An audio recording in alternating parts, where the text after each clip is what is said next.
Welcome back to Fueling Growth, Marketing for Auto Repair Shops. I'm your host, Zane Taylor, and I'm excited to welcome Allison Lane. We work on the same team, helping local shops turn marketing into measurable results. And today, we're tackling customer analytics, how to turn data into decisions that drive more calls, more cars, and higher revenue. If you've ever stared at reports and wondered, so what? This conversation is for you. We'll cover the questions analytics must answer, the KPIs that matter, the tools you need, and most importantly, how to act on insights. To kick us off, what does customer analytics really mean for an auto repair shop? It's the practice of using the information you already generate, repair orders, calls, website behavior, and reviews, to answer business questions and guide actions. It matters because shops compete on consistent execution, who you market to, what you offer next, and how well your front desk converts interest into booked appointments. Without analytics, you guess. With it, you see which channels create profitable repair orders, which customers are likely to lapse, and which services trigger repeat visits. The mantra is action over dashboards. Every analysis should end with a to-do, like reactivating lapsed customers, reallocating budget to winning channels, coaching call handling, or pre-booking maintenance before peak season hits. Great setup. When we onboard a shop, we reduce the noise to 5 core questions. Who are the best customers? Where do they come from? What do they need next? When are they at risk of churning? And which channels drive profitable ROs after costs? To answer those, the scorecard matters. Weekly, we look at booking rate from calls and web, show rate, ARO, and review volume and rating. Monthly, we add customer acquisition cost, by channel, LTV, visit frequency, retention, repeat rate, churn window, and service mix by category. What KPIs would you emphasize first, and how do you prioritize what to fix? Start with conversion before traffic. If booking rate is under 60% on qualified calls, coach the phones. Speed to answer and confident scripts usually outproduce more ad spend. Next, confirm show rate and ARO. Weak ARO often signals opportunity to bundle maintenance or surface safety items.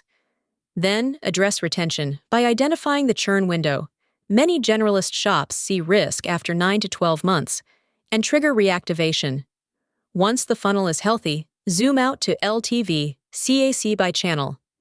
We look for at least 3.1, higher for low-intent media. Add cuts like first-time versus returning ratios, revenue by maker model, fleet versus retail, and technician utilization to prevent marketing from outrunning capacity. To measure all of that, you need the right inputs. The shop management system is the gold mine. Repair orders, last service date, mileage, labor, and technician notes, paired with a CRM or customer list. Layer in call tracking, website analytics like GA4, Google Business Profile Insights, ad platforms, POS and accounting, email and SMS engagement, review platforms, and coupon redemptions with UTM parameters. For a small shop without a data team, what's the simplest starter toolkit that assembles these pieces and gives owners a usable dashboard without adding complexity they'll never maintain? Keep it lightweight and actionable. Use your shop system as the source of truth. Export weekly into a spreadsheet or simple CRM. Add CallRail or similar for unique numbers and call outcomes. Stand up GA4 and connect a Looker Studio dashboard showing sessions, source, medium, forms, and goals by UTM. Use MailChimp and a compliant SMS platform for reminders and reactivation.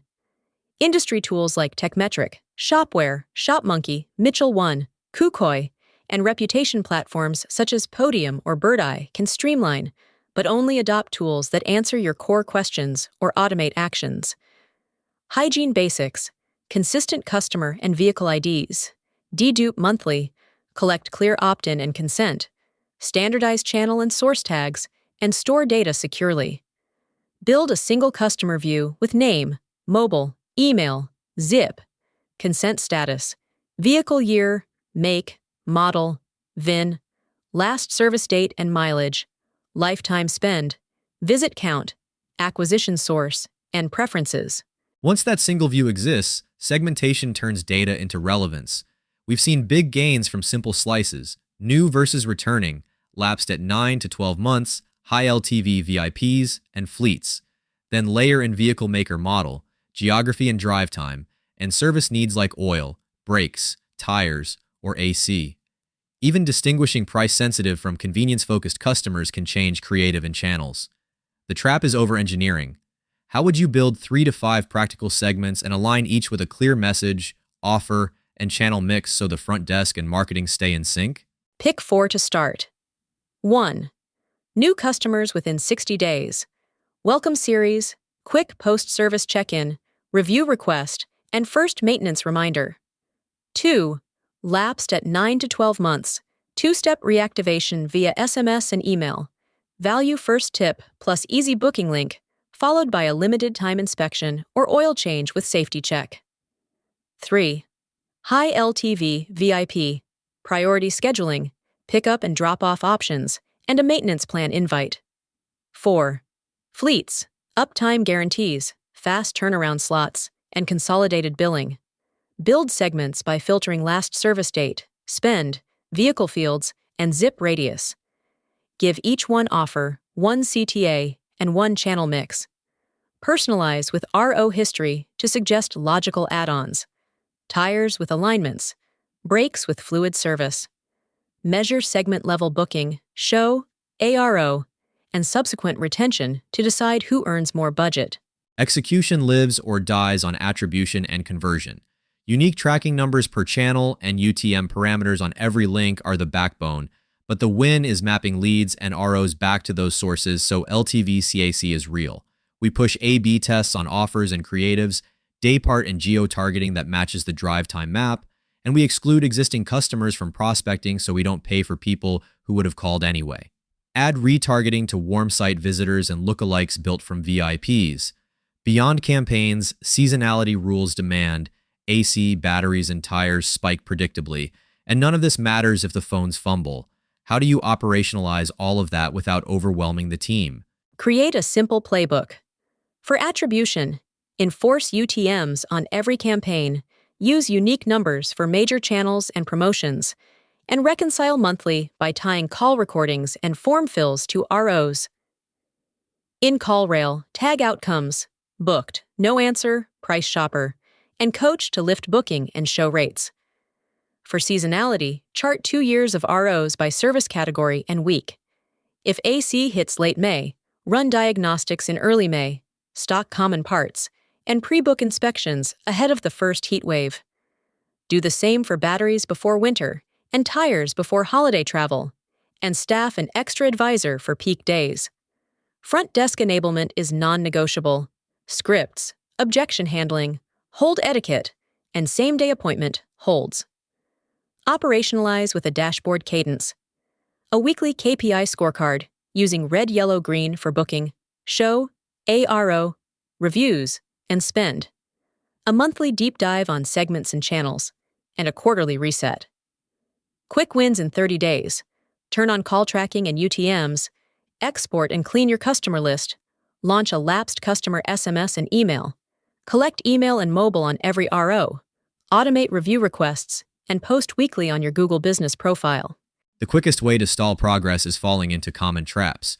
We see teams chase vanity metrics, clicks, impressions, even call volume, while ignoring booking, show, revenue, and retention. Another is weak tracking, no UTMs, one phone number everywhere, or other as the source for half the tickets. Collecting data without acting is close behind, and blasting lists without proper consent can create legal and reputational trouble. Attribution and phone conversion are not optional if you want profitable growth. Can you outline the biggest pitfalls to avoid, the compliance guardrails, TCPA, canned spam, clear opt-ins and opt-outs, data security, and share a brief success story that shows the impact? Top pitfalls: chasing vanity metrics, missing or muddled tracking, collecting data with no follow-through, spamming without consent, ignoring attribution when judging channels, and overlooking phone conversion. Fix them by enforcing UTMs and unique numbers, holding a weekly action review tied to KPIs, and coaching the front desk. On compliance, get explicit, documented consent for SMS and email. Honor opt-outs immediately. Include identity and physical address in bulk emails, and store data securely with access controls. TCPA and CAN spam aren't optional, and neither is trust. Make it easy to choose preferences at the counter and online. Quick success story. A 3-bay shop segmented customers lapsed 9 to 12 months and high LTV regulars. Using RO history, we sent time and mileage-based reminders with personalized add-ons. We excluded the house list from prospecting, added unique call numbers, and coached answer speed. In 90 days, retention rose 12%, ARO lifted 7%, and paid search CAC fell 18%, because we shifted spend to the campaigns that drove booked, shown ROs, not just clicks. That's a wrap for fueling growth. Today we showed how to turn data into action, the right KPIs, clean sources, a single customer view, smart segments, attribution that ties to revenue, seasonal planning, and front desk conversion. Use the 30-day quick wins, mind compliance, and meet your weekly scorecard. Thanks for listening. Go turn insights into booked ROs today.